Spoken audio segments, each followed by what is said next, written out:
नमस्कार, मैं डॉक्टर हर्षवर्धन पुरी। मैं एक सीनियर कंसल्टेंट थोरेसिक और लंग ट्रांसप्लांट सर्जन हूं मेदांता द मेडिसिटी गुरुग्राम में। तो आज जिस बीमारी की हम बात करेंगे वो इंडिया में अब बढ़ती ही जा रही है और बहुत ज्यादा भयानक रूप भी ले रही है। इस बीमारी का नाम है लंग कैंसर। लंग कैंसर के केसेस पहले तो बहुत कम आते थे, अब आजकल मैं देख रहा हूं हमारी हर ओपीडी में 2 या 3 केसेस लंग कैंसर के जरूर आ रहे हैं। बढ़ क्यों रही है? क्योंकि स्मोकिंग बहुत ज्यादा बढ़ रही है, एयर पोल्यूशन बहुत ज्यादा बढ़ रहा है और बहुत सारी स्टडीज अब हो चुकी हैं जो दोनों चीजों को कोरिलेट करती हैं increasing cases of lung cancer in India के साथ। लंग कैंसर होता क्या है? जब भी कोई कुछ कोशिकाएं या जो सेल्स होते हैं लंग के, वो अनप्रेसिडेंटेड इंक्रीज होता है उनके साइज और नंबर के अंदर और वो ट्यूमर का शेप लेते हैं और बहुत जल्दी फैलते हैं, तो इसको कहते हैं लंग कैंसर। ये किन स्टेजेस में होता है मैं आपको बताता हूं। स्टेज 1, 2, 3 और 4।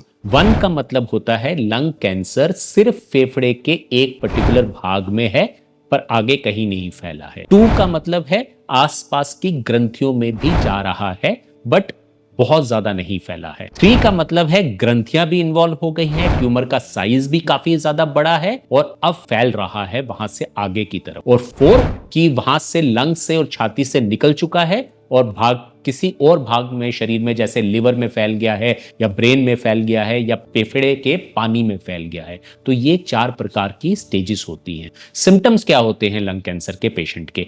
कुछ लोग तो आप मानेंगे नहीं, सिम्टमलेस होते हैं, बिना किसी सिम्टम के। किसी कारणवश उनका एक्सरे हुआ, कोई चोट लग गई, उसमें एक गांठ दिखी और फिर उसका सीटी और पेट वगैरह कराया गया, पता चला कि ये तो लंग कैंसर है। वहां से लेके खून आना बलगम में, सांस उखड़ना, भारीपन लगना, छाती में दर्द होना और एडवांस स्टेजेस के अंदर लिवर के प्रॉब्लम हो जाना, जॉन्डिस हो जाना, हेपेटाइटिस हो जाना, पीलिया हो जाना, सीजर्स हो जाना, ब्रेन का खराब हो जाना, इन कारण से भी लंग कैंसर प्रेजेंट करता है। तो वाइड वैरायटी ऑफ चीजें होती हैं, बिना किसी सिम्टम से लेके एडवांस सिम्टम तक पूरा का पूरा लंग कैंसर जो है प्रेजेंट करता है।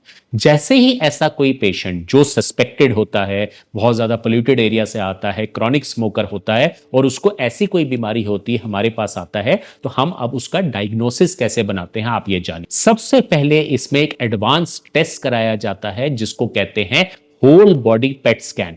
पेट स्कैन क्या होता है? पूरे शरीर का एक स्कैन होता है जिसमें जो भी जहां पे भी डिजीज होती है वो बल्ब की तरह लाइट अप कर जाती है, तो हमें पता चलता है फेफड़े के इस भाग में ये डिजीज है और हमें यहां से बायोप्सी लेनी है। सेकेंड मोस्ट इंपॉर्टेंट टेस्ट जो इन केसेस के अंदर होता है वो होता है बायोप्सी। बिना बायोप्सी के आगे बढ़ा ही नहीं जा सकता। बहुत सारे लोग मुझसे पूछते हैं ये जो बायोप्सी हम कराएंगे इससे कहीं ये फैल तो नहीं जाएगा? ये सब मिथ्स है। बायोप्सी कराना बहुत इंपॉर्टेंट है। बायोप्सी कैसे की जाती है? ब्रोंकोस्कोपी के द्वारा, कभी कभी सीटी के द्वारा, कभी कभी अल्ट्रासाउंड के द्वारा, कभी कभी सर्जरी के द्वारा, पर बायोप्सी करना बहुत इंपॉर्टेंट है। जैसे ही बायोप्सी की जाती है, बायोप्सी की रिपोर्ट हमारे पास आती है। अब क्या होता है जानिए। जैसे ही किसी लंग कैंसर के पेशेंट का पेट सीटी की रिपोर्ट, एमआरआई ब्रेन की रिपोर्ट और ब्रोंकोस्कोपी की रिपोर्ट, इन पेशेंट्स में हम कई बार ईबस का टेस्ट भी करते हैं जिसमें मैंने जो बताया ग्रंथियों में फैल जाता है, उस ग्रंथियों की भी बायोप्सियां करते हैं। तो ये सारी रिपोर्ट जब हमारे पास इकट्ठी हो जाती हैं तो एक ट्यूमर बोर्ड बैठता है। ये बहुत इंपॉर्टेंट है।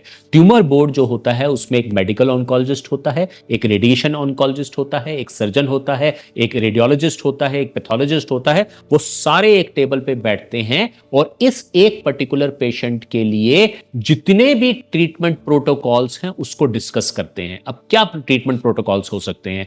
कई तरीके की थेरेपीज। देखिए, मेजर 4 प्रकार के इलाज हैं लंग कैंसर के। कीमोथेरेपी देना, रेडियोथेरेपी देना, टारगेटेड थेरेपी देना और सर्जरी करना। अब इन प्रकार के इलाजों को डिफरेंट परमुटेशन कॉम्बिनेशन में यूज किया जाता है। जैसे आजकल हम बहुत ज्यादा लोगों को नियो एडजुवेंट या सर्जरी से पहले कीमोथेरेपी और इम्यूनोथेरेपी दे रहे हैं ताकि ट्यूमर का साइज छोटा हो जाए और बहुत अच्छी उनकी सर्जरी की जा सके। उसके बाद उनकी सर्जरी की जाती है। सर्जरी के बाद फिर से कुछ दिन के बाद उनको बची हुई कीमोथेरेपी, इम्यूनोथेरेपी दी जाती है ताकि ये बिल्कुल ठीक हो सके। कुछ में सीधा रेडिएशन देना, कुछ में सीधा एंड कीमोथेरेपी देना। ये डिपेंड करता है कि आपकी स्टेज क्या है, आपकी बॉडी की हालात कैसे हैं और ट्यूमर बोर्ड क्या डिसाइड करता है। जब ट्यूमर बोर्ड ने डिसाइड कर लिया उसके बाद ये ट्रीटमेंट प्रोटोकॉल पेशेंट को समझाया जाता है और किया जाता है। हम क्योंकि सर्जन है, इसमें बीच में हमारा रोल आता है कि जब उनकी सर्जरी करनी होती है। तो मेदांता में हम इस बीमारी की सर्जरीज कैसे करते हैं,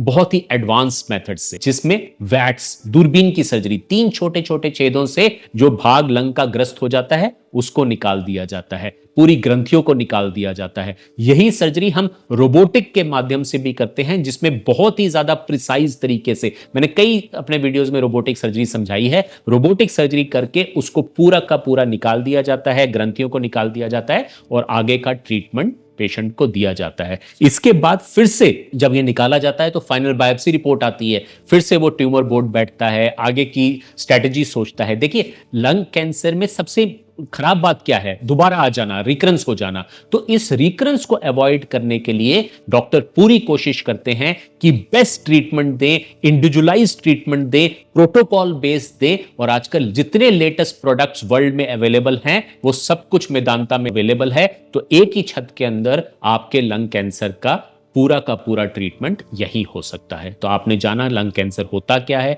इसका एडवांस डायग्नोसिस कैसे होता है, इसका एडवांस ट्रीटमेंट कैसे होता है और पेशेंट कैसे ठीक हो सकता है। नमस्कार।